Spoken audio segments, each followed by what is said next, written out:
go back and audit what you've done and repurpose the content you've created or adjust your SEO strategy so that it's working better for you. Because it's great to create content, but SEO is a long-term game. Hello, fabulous person. Beate Gillette here, the Growth Architect. Welcome back to the Business Growth Architect Show, where we bring you cutting-edge business strategies from some of the world's most successful entrepreneurs, business transformation experts, and visionaries who want to help you to scale your impact.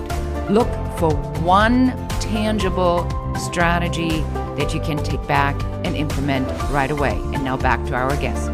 Welcome back, everyone. Beate Gillette here, the Growth Architect. Today, we're going to talk about something that you love to hate or hate to love, or it's something that is so critically important in your business. We are talking about copy, specifically about copy that is good for SEO. And with me today, we have Erin Ollila, and I am so excited to talk to her about this topic because I think copywriting is hard. Erin, I'm so excited for you to be here. Thank you for being on the show.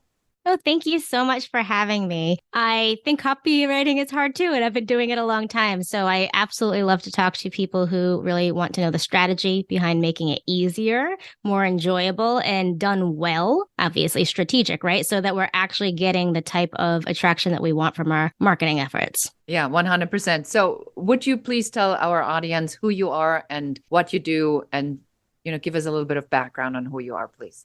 You bet. I started my business about 6.5 years ago. Originally, when I first started moving out of my last traditional job, I worked creating content for really large brands, mostly Fortune 500 companies, with the majority of them being on the early 100 side of that. And the exciting part about that was that I was able to play with marketing budgets of companies that wanted to test things, that wanted to try things, that wanted to take the advanced step when it comes to SEO, to content creation, to website copy. But what I found after a while is even though I thought I had started my own business, what I was really being was a freelancer for really large companies. I didn't set my own deadlines. I didn't necessarily get to ideate all of the topics of what I wrote about. And I loved creating the content, but I really started to feel bad for the peers who were, businesses my size or even slightly larger than me because they don't have the budgets that the Fortune 500 companies have for marketing. They don't even have necessarily a team to do marketing. They're just expected to show up and know how to do everything when it comes to writing their own website copy, their blog content. So that's how I niched down into working with small to mid-sized businesses. I think that it was more of a heart-based decision of just wanting to actually make the biggest impact that I could and bring copy coaching and copywriting to the types of organizations that had all of the skills, all of the talents, all of the drive, and they just needed a little extra help to get that part of their business in front of the right people.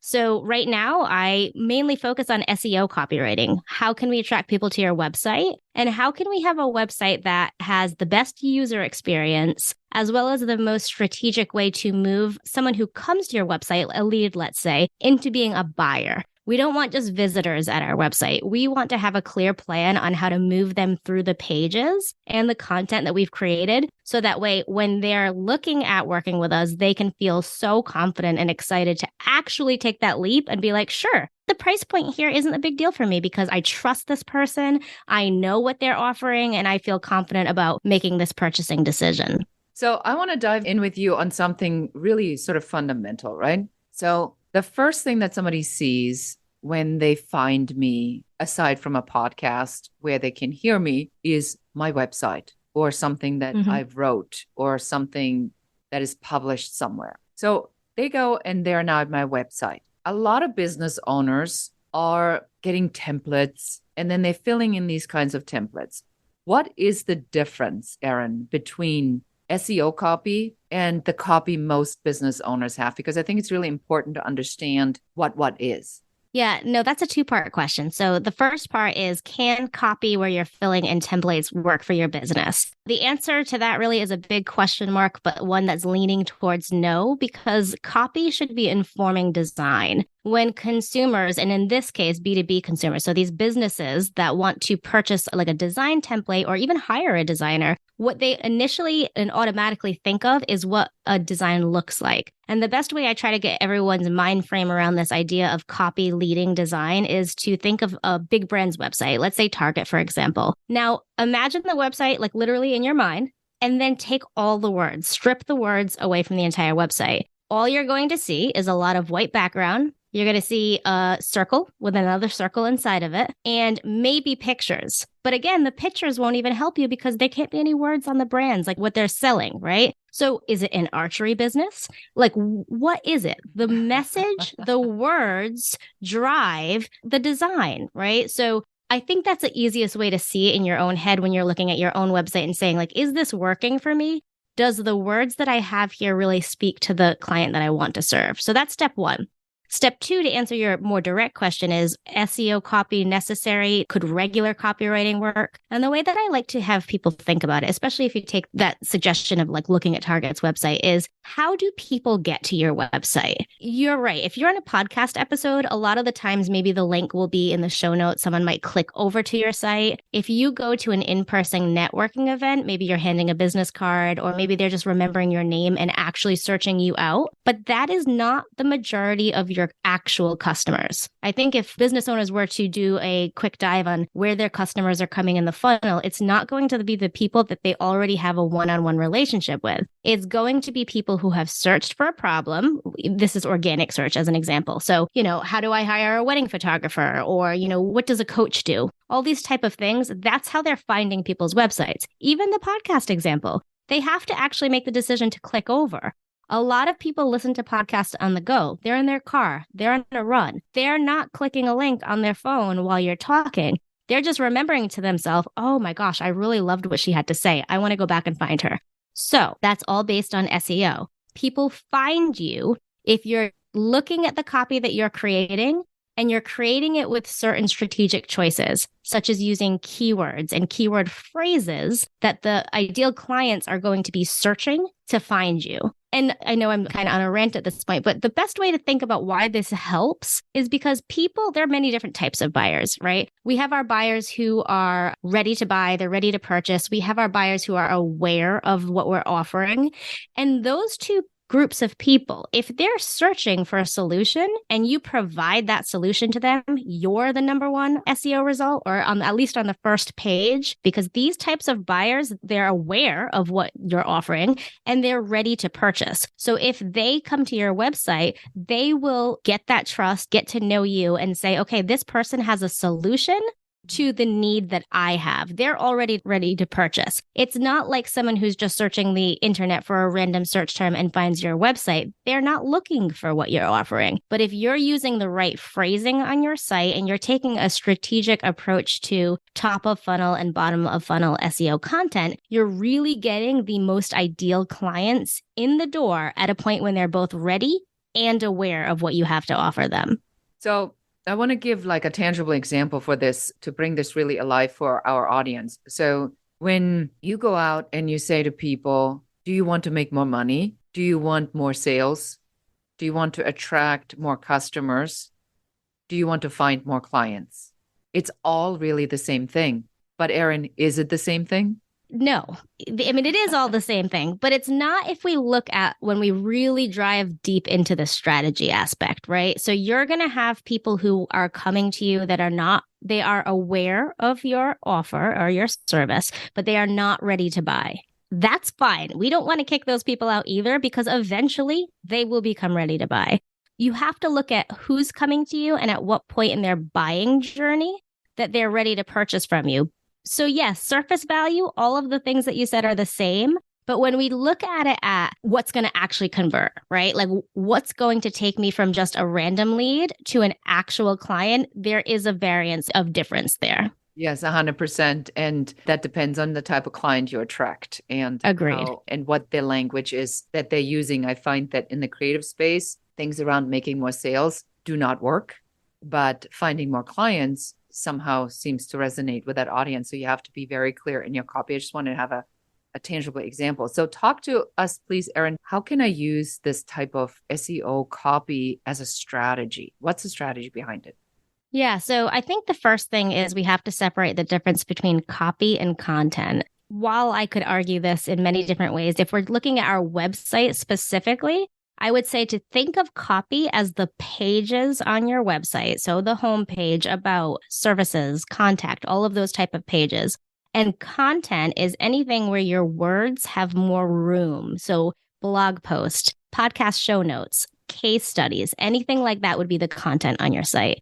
When we're looking at a strategic approach, we want to make sure that we are first doing the research. And what we have to do even before we step in any type of SEO keyword research tool, is we need to know who we're speaking to, like you said. We need to know what they need to hear from us. And then we need to actually gut check that to make sure that we're not giving DIY-like content to people who want to hire you for a done-for-you service. That's something that I see that goes wrong all of the time, is that people are answering things in the way that they think they're being educational, providing great quality content to their audience, which is awesome. But there's a very small line between providing education and showing someone how to do it on their own. So looking at those things, we would then head to an SEO tool, or obviously hire an SEO copywriter to do this for you. But we'd go to an SEO tool and we'd take those types of phrases, the content ideas that we have, and we'd search what has the best traction for us. And I am going to suggest that you look at the volume of searches. So how many times is this searched every month? And you compare that to the type of competition there is online.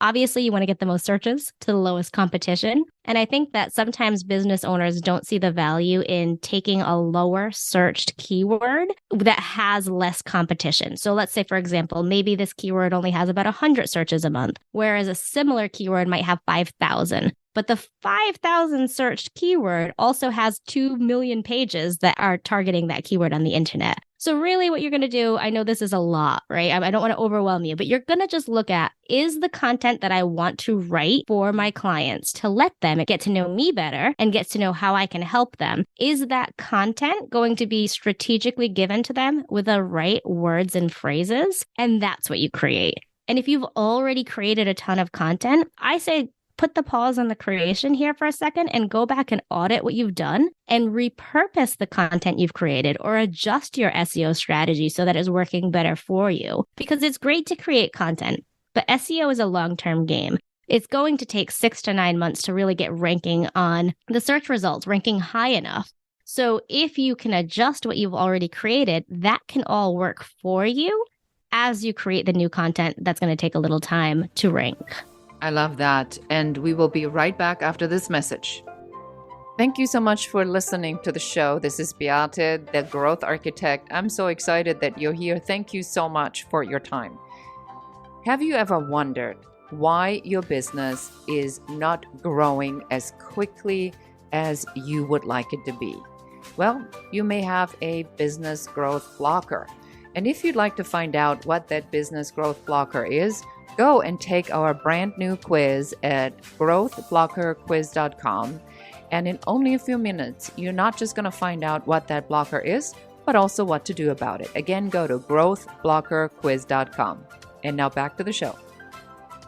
And welcome back. I'm here with Erin. We're talking about SEO and copy. And you just shared what sort of this overall strategy is and the amount of time we really need to plan to get this right. I'm going to ask you a kind of different question that I hadn't planned on, but one of the strategies that I recommend is when we are flushing out our unique value proposition statements or our positioning statements, I recommend following the format of a capabilities briefing, which, really answers the questions who, why, what, when, where, how, so that you, as the business owner, really are forced to go through like a deck, almost like a pitch deck, and really get that clarified. And then once you have that copy, then you can take that copy and put it on your website. Because if you're forcing yourself to do it in a short amount of time, or in a short amount of space, you can eliminate all the unnecessary words. So if you were to add to that, then is that a good strategy? Is that something that we can tell them how to start with? Yeah, it's actually a great starting place, especially if we want to look at SEO for copy individually, right? So this is the one big question that I get often. Like people will say, I understand content, with more room to write. It's easier to ideate on how we'd use the same type of phrases or keyword synonyms more often in our copy. But then when we get to our website pages, we should all be keeping them concise and clear. So we know we can't keep saying SEO website copywriter 400 times throughout the page because it's going to sound like I'm a robot, right? Like we want to actually make that connection with the person reading and be as unrobotic as possible. Now, in the example that you just shared, where you're doing a time constraint or even a space constraint for pulling out your USP, what we can do is look at the places where that content can go on the site and use that as the ideator for the keywords that we do our research for. As an example, the who, what, why, when, and where, when we do the why, maybe that would be an about page like statement. So like, why are you doing what you're doing? What's the driving force behind your business? If in that you're finding that you're using like a phrase that really works well for your ideal client, or what I like to call like a job description like phrase, maybe that's what you're going to use for your SEO on that page. And then you go into a keyword tool and that's where you do your research specifically for, like, again, a job description like keyword. And in case I'm confusing anyone, what I would mean in my example is a website copywriter. For my website on my about page, maybe that is what I want to use. Whereas on my done for you website copy page, maybe I'd want to differentiate it by saying like website copy or SEO website, right? So we want to know, based on where we place all of that information that you just mentioned on the page, that could be a driving force to actually do the research to figure out the most quality keywords to use. Yeah, I love that. And that's why I wanted to bring it up, because as I was talking to you and as we're leading into this conversation, you had said to me that you were impressed with how clear we were about some of the workflows that we do. And, the reason we are clear about the workflows is because we follow a format, we follow a process, not surprisingly. And so if I were now to go back after this interview and say, okay, where can we be better? I would then go to my capabilities deck and I say, okay, so now let's take a look at where I'm actually describing my services. And then we would have to look at the keywords and say, coaching. I'm, a coach, but I'm really more of a consultant and more as a strategist. But will somebody look for a strategist, a business strategist? Probably not. They probably look more for a business coach because that's the term that they use. I don't like that term, but they use that term. So that's, I think, where this copy piece that you're talking about becomes really intricate, because you have to detach yourself from with your unique value proposition and your differentiation factor, but you still have to be searchable under the terms that other people are actually looking for with the limited knowledge that they have. I'm so glad you brought that up. And honestly, this is where data and research is so important. I think when people hear copywriter, they imagine that I sit at my desk and write in a notepad and type away at my keys all day. With a glass of wine, thank you. Oh, that would be great. But that is not actually what I do at all. I will say the copy, the actual writing portion is done quickly. And the only reason it's done quickly, though, is because there is a strategy and a serious amount of research that goes into writing the copy. So taking it from what you just said, I think that I have a great example. I worked with someone who was coaching young adults. She was in corporate coaching, so she had a long experience of it, was really dipping her toe into the coaching world to see if she wanted to take it full time. So her sweet spot where she really wanted to work was with teenagers going into college and students coming out of college. She wanted to kind of coach that age group. So we talked, how do you want to be known? Like all of these questions a copywriter will ask you about your USP. And she was very clear. She's like, oh yeah, I am a coach, maybe call it like mentor. I'm not really sure of these words I should use. Well, when we did the research, we found that there was a immensely significant difference between like teenage coach or teenage mentor, because there was such high volume of football coaches, of mentors that help you with like studying, compared to teenage life coach, which was super highly searched every month and the tiniest competition ever. So I brought this to her. We had this conversation. And at first she was really anxious because, she comes from the corporate coaching world and she didn't like the idea of identifying herself as a life coach. So we talked through it. And honestly, sometimes these decisions need to get slept on and sometimes they also need to get tested. And I will say I won't jump that far, but I'll come right back there. So anyway, she decided she wanted to go with life coach. And what she found was an immediate jump in clients because people that were searching it, which ended up being a lot of parents of the kids going into college. The parents were intelligent enough to know that a life coach could help their kid. The kid wasn't necessarily seeking that out, but the parents were the one who was paying for the coaching. So we have to then look at all of this data and realize who's the client here? Is the client the parent or is the client the student? So it really takes some time to sit with things. But jumping to the side again for a second, we also want to then look at this information that we have and go for the test. So if you do not test SEO, you will not know what results actually work. I know people hate this because there is an urgency in marketing that they want to see results and see them right away to know if it's going to work or not. But SEO is a long-term game. And it is one that will serve you for the long term as well. It's not going to just take 6 or 9 months to work and then it's going to work for a couple months and great, let's try something else. It could be bringing you clients years and years down the road. You know, when the pandemic first started, I say this all the time, so my apologies if anyone's ever heard me say this before, but when the pandemic started, these little tiny bakers, at-home bakers that were maybe making sourdough starters and sending them out as their business, they got a 9,000% increase on searches overnight because people were home and they wanted to make sourdough bread. They wanted to test out their own. Right? Sourdough bread, really? Right, 9,000% increase. It was remarkable for companies like even huge companies like King Arthur Flour. They couldn't keep up with the demand of flour. That's why we couldn't get it during the pandemic. Obviously, supply chain for everything. But think about that. A pandemic started that. That wasn't like, a TV show about bread making that made people curious. It was an unknown event that completely changed that person's business trajectory. And SEO did that for them, right? So these people are like selling their businesses now because they've done so well of something that was completely out of their control, something that they might have written a blog post about 2 years before, but overnight, the switch flipped and the clients came to them. So really just remember, test and be patient. It's kind of like we talk about investing, right? Put your money in, but you can't just take it out of the stock market the next day because you decide you didn't like that it moved this needle a tiny. You have to let it sit and see what happens to make smart investments. You're doing the same for SEO. I love that. And so what is your favorite strategy you want to share with our audience today? Yeah, I think my favorite thing to do is to repurpose content. And what I mean by that could be two different things. It could be that you take something that you've written, like a long form content, and adjust it. So you have a new SEO approach to saying, okay, this thing didn't serve me well.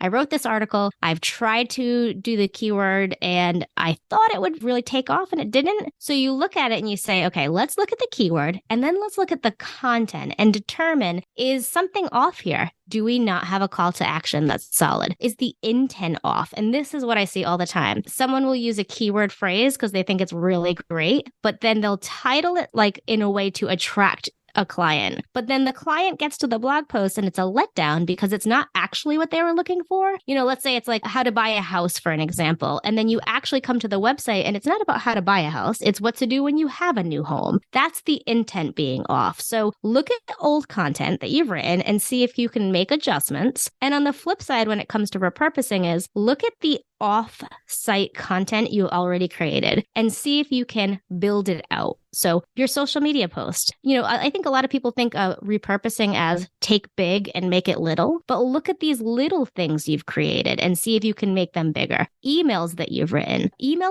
in the sense of email marketing, but also like talking to a client. Maybe you gave a client a big win via email and they were so pleased that you said something so motivated to them. How can you take that and move it into a longer form piece of content that could work from an SEO perspective of attracting new people to your website? I love that. Yeah. I mean, we have in growth architecture, we have a whole system that we built out on how to maximize content, because I record a video and then we take this video and the video then gets turned into a blog post. And then that blog post gets turned into smaller pieces and quotes. And so there's a whole chain. So one piece of content turns out to be 15 to 25 touch points. And absolutely. I like this idea, Erin, to say, what about if we do it the reverse?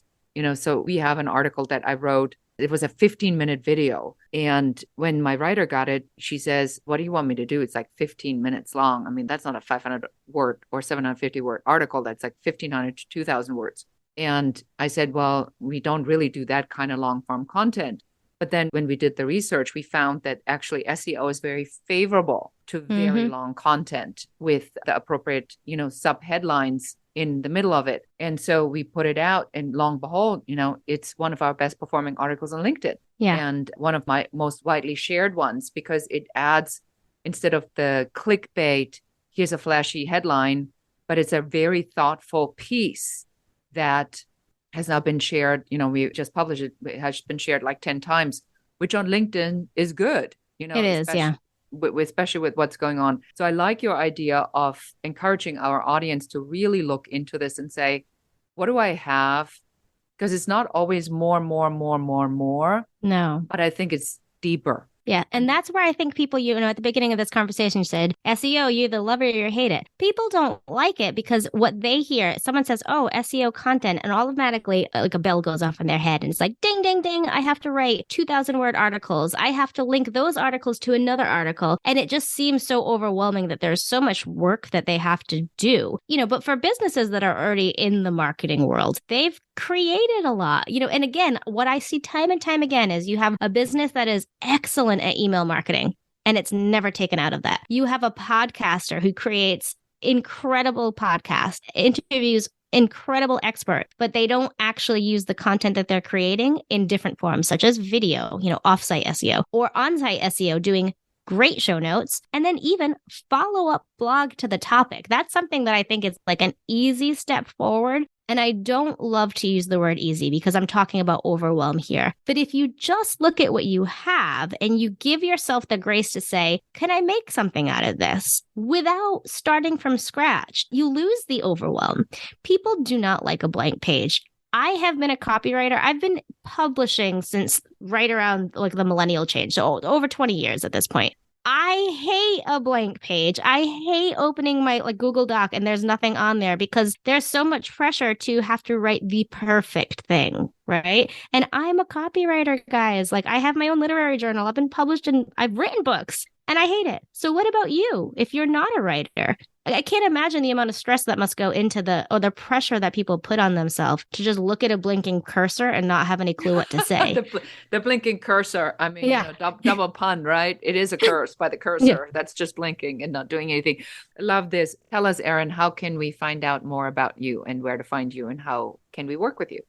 Absolutely. So if you're listening to this podcast, when you're done with the episode, just hop on over to my podcast, which is Talk Copy to Me. And this podcast is really geared for the right type of people listening to your show. They're people who care about marketing, whether they're going to do it themselves or hire someone. They really just want to understand why we do the things we do in the marketing world. So my show's Talk Copy to Me. Come on over, find me there. But you can also just come to my website. Here's the great thing about SEO, guys. My last name is spelled really funny. It's Ollila. Nobody can get it right. My children growing up would have baseball uniforms with their last names completely spelled wrong, even though the coaches have them written down. But SEO, Google knows me. So if you type in my name and you spell it funny, you're still going to find your way to my website, which I know sounds really silly, but I love to bring that up because when we show Google who we are, and I say Google, but I mean all search engines, when we show the search engines that we are this type of job description, that we serve this type of clients, and obviously name's easy, then Google is going to bring people to us looking for that exact thing. So find me in my podcast, search for me on the internet, and either way, I promise you will find me. Google will send you my way.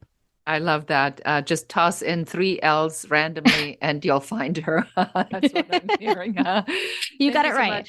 Yeah, Erin, thank you so much for being on the show. It's been a real pleasure having you. Thank you so much for having me. And that's it for today. Thank you so much for listening, and I'll see you next time. This is Beate, the Growth Architect.